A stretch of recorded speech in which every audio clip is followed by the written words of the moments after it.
നമസ്കാരം. മലയാളി വാർത്തയിലേക്ക് സ്വാഗതം. കല്യാണപ്പന്തൽ ഉയരേണ്ട വീട്ടുമുറ്റത്ത് മരണപ്പന്തൽ ഒരുങ്ങിയിരിക്കുകയാണ്. തിരുവനന്തപുരം നെയ്യാറ്റിൻകരയിലാണ് സംഭവം ഉണ്ടായിരിക്കുന്നത്.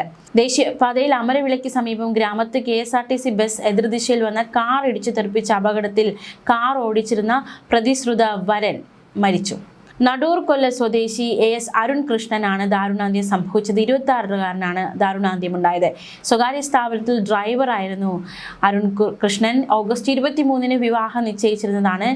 കാറിൽ ഇടിച്ച ശേഷം കാത്തിരിപ്പ് കേന്ദ്രത്തിലേക്ക് ബസ് പാഞ്ഞു കയറി. ബസിന്റെ ഡ്രൈവർ ഷിബു, യാത്രക്കാരായ വെഞ്ഞാറമൂട് സ്വദേശി ആഷിഖ്, മഞ്ചുവിളാകം സ്വദേശി അനുഷ, ലിജോ, മിനി തുടങ്ങിയവർക്ക് അപകടത്തിൽ പരിക്കേറ്റു. കാത്തിരിപ്പ് കേന്ദ്രത്തിൽ ആരും ഉണ്ടായിരുന്നില്ല എന്നതുകൊണ്ട് വലിയ അപകടം ഒഴിവായിപ്പോയി. രാവിലെ 8:30-യോടെയായിരുന്നു അപകടം സംഭവിച്ചത്. കാറിൽ അരുൺ മാത്രമാണ് ഉണ്ടായിരുന്നത്. സംഭവത്തിൽ നെയ്യാറ്റിൻകര പോലീസ് കേസെടുത്തു. കല്യാണ കാര്യത്തിനായി പന്തൽ ഉയരേണ്ട മുറ്റത്താണ് മരണപ്പന്തൽ ഉയർന്നിരിക്കുന്നത്. അരുൺ കൃഷ്ണന്റെ ചേതനയേറ്റ ശരീരം അവിടെ എത്തിക്കുകയുണ്ടായി.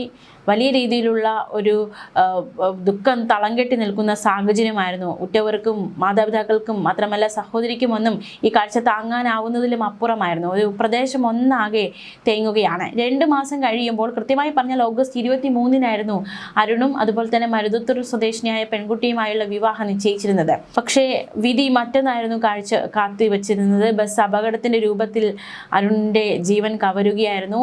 കാൽമുട്ടിന്റെ തേയ്മാനുമായി ബന്ധപ്പെട്ട് ചികിത്സയ്ക്ക് നെയ്യാറ്റിൻകര 3 കല്ലിമൂട്ടിൽ താമസിക്കുന്ന മാതൃ സഹോദരിയുമായി മെഡിക്കൽ കോളേജ് ആശുപത്രിയിൽ പോകാനാണ് അരുൺ സുഹൃത്തിന്റെ കാറുമായി എത്തിയത്. മാതൃ സഹോദരിയുടെ വീട് എത്തുന്നതിന് മുൻപ് തന്നെ അരുണിന്റെ ജീവൻ നഷ്ടമായി. ഡിജിറ്റൽ സർവേ വകുപ്പിന്റെ വാഹനം ഓടിക്കുന്ന താൽക്കാലിക ഡ്രൈവറായിരുന്നു അരുൺ. കരാർ കാലാവധി അവസാനിച്ചതിനെ തുടർന്ന് തലസ്ഥാനത്തെ സ്വകാര്യ കമ്പനിയിൽ ഡ്രൈവറായി ജോലിക്ക് കയറുകയായിരുന്നു. ഇതിനിടെ വിവാഹം നിശ്ചയിച്ചു. ബന്ധുക്കളെ വിവാഹത്തിന് ക്ഷണിച്ചു തുടങ്ങിയിട്ട് ഏതാനും ദിവസങ്ങളായി ആയിട്ടുണ്ടായിരുന്നുള്ളൂ. ബസ് അമിത വേഗത്തിലായിരുന്നു എന്നാണ് ദേശീയപാതയിൽ ഗ്രാമത്തുണ്ടായ അപകടം സംബന്ധിച്ച് ദൃക്സാക്ഷികൾ നൽകുന്ന മൊഴി. ഒരു കാര്യം പറയാതിരിക്കാൻ കഴിയില്ല. പ്രത്യേകിച്ച് ഈ KSRTC ബസ്സുകളുടെ ഒരു സ്പീഡ് ഭയങ്കര സ്പീഡാണ്. ഒരു രക്ഷയില്ലാത്ത സ്പീഡാണ്. റോഡിലൂടെ സ്ഥിരം യാത്ര ചെയ്യുന്ന യാത്രക്കാർക്കൊക്കെ മനസ്സിലാകും. പ്രത്യേകിച്ചും പല വാഹനം, അതായത് മറ്റ് വാഹനങ്ങളിൽ പോകുന്നവർക്കൊക്കെ പലപ്പോഴും ഭീഷണിയാണ് ഈ ഒരു KSRTC ബസ്. കാളൻ വണ്ടി എന്ന് തമാശയ്ക്ക് വിളിക്കുമെങ്കിൽ പോലും അക്ഷരാർത്ഥത്തിൽ ഇതൊരു റോഡിലൂടെ വരുമ്പോൾ, പ്രത്യേകിച്ച് ഈ സ്പീഡും അമിത വേഗതയും ഒക്കെ കാണുമ്പോൾ അക്ഷരാർത്ഥത്തിൽ നെഞ്ചൊന്ന് പിടയ്ക്കും ഏത് ഡ്രൈവർമാരെ. അത്തരത്തിലാണ് KSRTC ബസ്സുകൾ നിരത്തിലൂടെ പായുന്നത്. എന്തായാലും ഇതിനൊരു കടിഞ്ഞാണിടേണ്ടതായിട്ടുണ്ട്, ഒരു മുഖേറിടേണ്ടതായിട്ടുണ്ട്. ഇത്തരത്തിൽ അമിത വേഗത്തിൽ KSRTC പോകുന്നില്ല. ഇനി KSRTC അപകടത്തിൽപ്പെട്ടാൽ തന്നെ മറ്റ് നടപടികളൊക്കെ എന്തൊക്കെയാണെന്നത് ആർക്കും അറിയില്ല. എന്തായാലും KSRTC ബസ്സുകളുടെ ഒരു സ്പീഡും അത് മറ്റുള്ളവർക്കുണ്ടാക്കുന്ന, മറ്റ് യാത്രക്കാർക്കുണ്ടാക്കുന്ന ഒരു ഭയവും ഒക്കെ അത് ഇന്ന് എല്ലാവർക്കും ഒരു പേടി സ്വപ്നം തന്നെയാണ്. ഇനി നമ്മൾ മറ്റൊരു വാർത്തയിലേക്ക് പോവുകയാണ്. പത്തനംതിട്ടയിൽ കഴിഞ്ഞ ദിവസം ഒരു കൊലപാതകം നടന്നിരിക്കുകയാണ്. ആ വാർത്തയിലേക്ക് കൂടി നമ്മൾ പോകുന്നു. അതിക്രൂരമായിട്ടൊരു കൊലപാതകം. ഗവി മീനാറിലാണ് ഈ സംഭവം ഉണ്ടായത്. അങ്കണവാടി ജീവനക്കാരിയാണ് കൊല്ലപ്പെട്ടത്. മൂഴിയാർ സ്വദേശി വിനോദ് കുമാറാണ് പ്രതി. ഇയാൾ അങ്കണവാടി ജീവനക്കാരിയെ പിന്തുടർന്ന് പീഡിപ്പിക്കുകയായിരുന്നു. വാക്തർക്കം ഉണ്ടാകുന്നു. ഇത് കൊലപാതകത്തിലേക്ക് നയിക്കപ്പെടുകയായിരുന്നു എന്നാണ് പറയുന്നത്. താൻ പീഡിപ്പിച്ചില്ല എന്നാണ് വിനോദ് കുമാർ പറയുന്നത്. കൊലപ്പെടുത്തിയത് താൻ തന്നെയാണെന്ന് ഇയാൾ സമ്മതിക്കുകയും ചെയ്തു. കൊലപാതകം, അതായത് ഈ കൊടും ക്രൂരത ഇയാൾ ചെയ്തത് ഇയാളുടെ മകളെ ബസ് സ്റ്റോപ്പിൽ നിർത്തിയ ശേഷമാണ്. വനവിഭവങ്ങൾ ശേഖരിച്ച് വിൽപ്പനയ്ക്ക് എത്തിക്കുന്ന വ്യക്തിയാണ് വിനോദ് കുമാർ. ഇതിനായിട്ടാണ് ഇയാൾ മീനാറിൽ എത്തിയത്. അതായത് വനവിഭവങ്ങൾ ശേഖരിച്ച് വിൽപ്പനയ്ക്ക് നടത്തുക എന്ന ലക്ഷ്യത്തോടെയാണ് മീനാറിൽ ഇയാൾ എത്തുന്നത്. മീനാറിലെത്തിയ വിനോദ് കുമാർ ഈ യുവതി അങ്കണവാടിയിലേക്ക് പോകുന്ന സമയത്ത് സമീപത്തെ ബസ് സ്റ്റോപ്പിൽ നിൽക്കുകയായിരുന്നു. ഈ സമയം വിനോദിനൊപ്പം ഇയാളുടെ പ്രായപൂർത്തിയാകാത്ത മകളും ഉണ്ടായിരുന്നു. മകളെ ബസ് സ്റ്റോപ്പിൽ നിർത്തിയ ശേഷം, അതായത് ഇപ്പോൾ അച്ഛൻ വരാമെന്ന് പറഞ്ഞ് മകളെ ബസ് സ്റ്റോപ്പിലാക്കിയ ശേഷമാണ് ഈ കൊടും ക്രൂരതയ്ക്ക് ഇയാൾ ഇറങ്ങി പുറപ്പെട്ടത്. ഇയാൾ ഈ യുവതിയെ പിന്തുടരുന്നു. 4 കിലോമീറ്ററോളം നടന്നാണ് യുവതി അങ്കണവാടിയിൽ ജോലിക്ക് എത്തുന്നത്. കൃത്യമായ നിരീക്ഷണം ഉണ്ടായിരുന്നു പ്രതിയുടെ ഭാഗത്ത് നിന്ന്. നിരീക്ഷണങ്ങൾക്കൊടുവിലാണ് ഈ കൊടും ക്രൂരത ചെയ്തിരിക്കുന്നത്. ഈ യുവതിയെ പിന്തുടർന്ന ശേഷം വിനോദ് വഴിയിൽ വെച്ചാണ് യുവതിയെ ആക്രമിച്ചത്. ആരുമില്ല എന്ന് ഉറപ്പുവരുത്തിയ ശേഷം, ആരും തന്നെ ശ്രദ്ധിക്കുന്നില്ല, ചുറ്റുപാടൊന്നും ആരുമില്ല എന്ന് ഉറപ്പുവരുത്തിയ ശേഷമാണ് ഈ ക്രൂരത ചെയ്തിരിക്കുന്നത്. യുവതിയെ ആക്രമിക്കുന്നു. സ്വാഭാവികമായിട്ടും യുവതിയുടെ ഭാഗത്ത് നിന്നൊരു പ്രതിരോധമുണ്ടാകും. യുവതി അത്തരത്തിൽ പ്രതിരോധം നടത്തി. പ്രതിരോധിച്ചതോടെ വലിച്ചിഴച്ച് റോഡിൽ നിന്ന് താഴേക്ക് കൊണ്ടുപോയി തോട്ടിൻ്റെ കരയിൽ വെച്ച് ഉപദ്രവിച്ചു എന്നാണ് പോലീസ് അന്വേഷണത്തിൽ കണ്ടെത്തിയിരിക്കുന്നത്. പ്രതിയുടെ മൊഴി അത്തരത്തിലാണ്. യുവതി മരിച്ചുവെന്ന് മനസ്സിലായതോടെ പ്രതി തിരികെ റോഡിലേക്ക് വന്ന് ബസ്സിൽ കയറി വണ്ടിപ്പെരിയാറിലേക്ക് മുങ്ങുകയായിരുന്നു.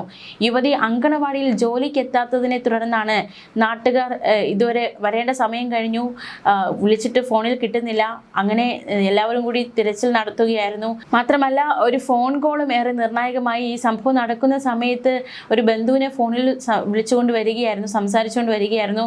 ഈ സമയത്താണ് അസ്വാഭാവികമായ ശബ്ദങ്ങൾ ഫോണിൻ്റെ മറുതലയ്ക്കൽ കേട്ടത്. ഇത് സംശയം തോന്നിയ ബന്ധുവിൻ്റെ ഇടപെടലും ഈ സംഭവത്തിൽ ഏറെ നിർണായകമായി മാറി. എന്തായാലും തോട്ടിൽ നിന്നാണ് മൃതദേഹം കണ്ടെത്തിയത്. പീഡനമേറ്റ നിലയിൽ ശരീരമാകെ മുറിവുകൾ ഉണ്ടായിരുന്നു. വസ്ത്രങ്ങൾ കീറിയ നിലയിലായിരുന്നു മൃതദേഹം. അന്വേഷണത്തിനൊടുവിൽ ഇടുക്കി വണ്ടിപ്പെരിയാറിൽ നിന്നാണ് പ്രതിയെ പോലീസ് പിടികൂടിയത്. കൊലപാതകം നടന്ന ശേഷം വിനോദ് രക്ഷപ്പെടാൻ ശ്രമിച്ചു. ഇതിനിടെയാണ് വള്ളക്കടവ് ഫോറസ്റ്റ് ഓഫീസ് ചെക്ക് പോസ്റ്റിൽ വെച്ച് വനപാലകർ ഇയാളെ കസ്റ്റഡിയിലെടുത്തത്. ദൃക്സാക്ഷി പോലീസിന് നൽകിയ വിവരവും ഇയാളെ പിടികൂടുന്നതിൽ വലിയ വഴിത്തിരിവായി മാറി. പ്രതികളിൽ ഒരാൾ പത്തനംതിട്ട ഗവി റൂട്ടിൽ കുമളി ഭാഗത്തേക്ക് രക്ഷപ്പെട്ടതായാണ് ദൃക്സാക്ഷി നൽകിയ വിവരം. ആ സമയത്ത് ഒരാൾ എന്ന് പറയാനേ സാധിച്ചുള്ളൂ. കാരണം കൂടുതൽ പേരുണ്ടോ അല്ലെങ്കിൽ ഒരാൾ ഒറ്റയ്ക്ക് ചെയ്തതാണോ, അങ്ങനെ ഒരുപാട് സംശയങ്ങളുണ്ടായിരുന്നു.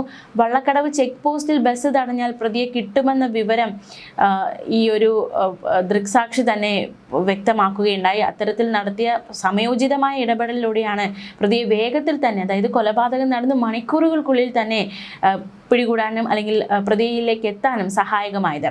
എന്തായാലും ജീവനക്കാരുടെ പോസ്റ്റ്മോർട്ടം ഇന്ന് നടക്കും. പീഡിപ്പിച്ചിട്ടില്ല എന്ന് പ്രതി പറയുന്നു. ബലാത്സംഗ കുറ്റം പ്രതി സമ്മതിച്ചിട്ടില്ല. ഇൻക്വസ്റ്റ് നടത്തിയതിൽ നിന്നും യുവതിയുടെ മൃതദേഹത്തിൽ വലിച്ചിഴച്ച പാടുകളും മുറിവുകളും കണ്ടെത്തി.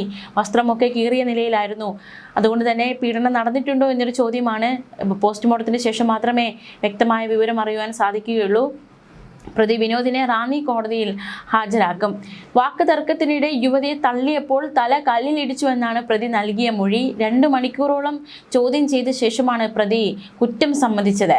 പ്രതിയെ പോലീസ് കസ്റ്റഡിയിൽ വാങ്ങും. കൂടുതൽ തെളിവെടുപ്പിന് എത്തിക്കേണ്ടതായിട്ടുണ്ട്. ജനരോഷമുണ്ടാകാനുള്ള സാധ്യതയുണ്ട്. പ്രതിയെ തെളിവെടുപ്പിന് എത്തിക്കുമ്പോൾ അതിക്രൂരമായ കൊലപാതകമാണ് ചെയ്തിരിക്കുന്നത്. ഒരു നിമിഷ നേരം കൊണ്ടൊരു ജീവനെ ഇല്ലാതാക്കിയിരിക്കുകയാണ്. എന്തിൻ്റെ പേരിലാണ് കൊലപാതകം നടത്തിയത് എന്നത് പോലും ഒരു ചോദ്യമായി തന്നെ അവശേഷിക്കുകയാണ്. ഇന്നലെയായിരുന്നു പത്തനംതിട്ട ഗവിയിൽ വനത്തിൽ അങ്കണവാടി ജീവനക്കാരിയെ മരിച്ച നിലയിൽ കണ്ടെത്തുന്നത്. രാവിലെ 8:30 വീട്ടിൽ നിന്നും 5 കിലോമീറ്ററോളം ദൂരെയുള്ള അങ്കണവാടിയിലേക്ക് പോകുന്നതിനിടെ പിന്നാലെ എത്തിയ വിനോദ് യുവതിയെ അപായപ്പെടുത്തുകയായിരുന്നു. ആദിവാസി വിഭാഗത്തിൽപ്പെട്ട വിനോദ് കുമാറാണ് ഈ കൊടും ക്രൂരത ചെയ്തത്. കുറ്റം സമ്മതിച്ചു പ്രതി. മാത്രമല്ല രാവിലെ അങ്കണവാടിയിലേക്ക് യുവതി പോകുന്നതിനിടയിൽ സംസാരിച്ചു, യുവതിയെ കാണുകയുണ്ടായി, സംസാരിച്ചു. ഇതിനിടെ വാക്ക് തർക്കമുണ്ടാകുന്നു. പക്ഷേ ബലാത്സംഗം ചെയ്തിട്ടില്ല എന്ന് പ്രതി പോലീസിനോട് പറയുന്നു. വാക്ക് തർക്കത്തിനിടെ പിടിച്ചു തള്ളിയപ്പോൾ തല കല്ലിലിടിച്ച് മരണപ്പെട്ടു എന്നാണ് പ്രതിയുടെ മൊഴി. മാത്രമല്ല 4 പേർ ചേർന്ന് യുവതിയെ വനത്തിലേക്ക് ബലം പ്രയോഗിച്ച് കടത്തിക്കൊണ്ടുപോയെന്ന് പോലീസിന് ദൃക്സാക്ഷി മൊഴി നൽകിയിട്ടുണ്ട്. മറ്റൊരു മൊഴി ഇത്തരത്തിലാണ്. 4 പേർ ചേർന്ന് ബലം പ്രയോഗിച്ച് പിടിച്ചുകൊണ്ടുപോയി എന്നാണ്. എന്തായാലും ഒരു വ്യക്തത വരേണ്ടതായിട്ടുണ്ട്. ഇൻക്വസ്റ്റിന് ശേഷമുള്ള പോലീസ് വിലയിരുത്തൽ അനുസരിച്ചാണെങ്കിൽ ജീവനക്കാരി ബലാത്സംഗത്തിന് ഇരയായിട്ടുണ്ട് എന്നാണ്. ഇനി ദൃക്സാക്ഷി നൽകിയ 4 പേരുടെ കാര്യം, അത് അത്തരത്തിൽ എന്തുകൊണ്ട് അങ്ങനെ ഒരു മൊഴി വന്നു ഈ സംഭവത്തിൽ? പ്രതി ഒരാളെ മാത്രമേ പിടികൂടിയിട്ടുള്ളൂ. പ്രതി ഒറ്റയ്ക്കാണ് ക്രൂരകൃത്യം ചെയ്തത് എന്ന് പറയുന്നുമുണ്ട്. അങ്ങനെയെങ്കിൽ 4 പേരുടെ കണക്കും അല്ലെങ്കിൽ ദൃക്സാക്ഷി കണ്ട കാഴ്ച എന്താണ് എന്നൊരു ചോദ്യം കൂടി നിലവിൽ ഉയരുന്നുണ്ട്. എന്തായാലും പോസ്റ്റ്മോർട്ടത്തിന് ശേഷം വ്യക്തമായൊരു ചിത്രം എന്താണ് സംഭവിച്ചതെന്നതിനനുസരിച്ചുള്ള ചില കൃത്യമായ വിവരങ്ങൾ അറിയുവാൻ സാധിക്കുകയുള്ളൂ. മീനാർ അങ്കണവാടിയിലെ ഹെൽപ്പറായ തമിഴ്നാട് സ്വദേശി മേനക ആണ് മരിച്ചത്. എന്തായാലും അതിക്രൂരമായ കൊലപാതകമാണ് സംഭവിച്ചിരിക്കുന്നത്. ഇത്തരത്തിൽ എന്തിന് ചെയ്തു? അത് വൈരാഗ്യമുണ്ടോ അല്ലെങ്കിൽ മറ്റെന്തെങ്കിലും കാരണങ്ങളുണ്ടോ എന്നതടക്കമുള്ള ചോദ്യവും ഉയരുന്നുണ്ട്. എന്ത് വാക്ക് തർക്കമാണ് ഇവർക്കിടയിൽ ഉണ്ടായത് എന്നൊരു ചോദ്യം കൂടി അവശേഷിക്കുന്നുണ്ട്. ഇയാൾ കൃത്യമായി നിരീക്ഷിച്ചിരുന്നു ഈ യുവതി എന്നും മനസ്സിലാക്കാൻ സാധിക്കുന്നുണ്ട്. എന്തായാലും വിനോദ് കുമാർ സമാന സ്വഭാവമുള്ള മറ്റൊരു സംഭവത്തിലും പ്രതിയായിട്ടുണ്ടെന്ന വിവരം പോലീസിന് കിട്ടിയിട്ടുണ്ട്. ഇത് സംബന്ധിച്ച് പോലീസ് അന്വേഷണം തുടങ്ങിക്കഴിഞ്ഞു. ന്യൂസ് ഡെസ്ക് മലയാളി വാർത്ത.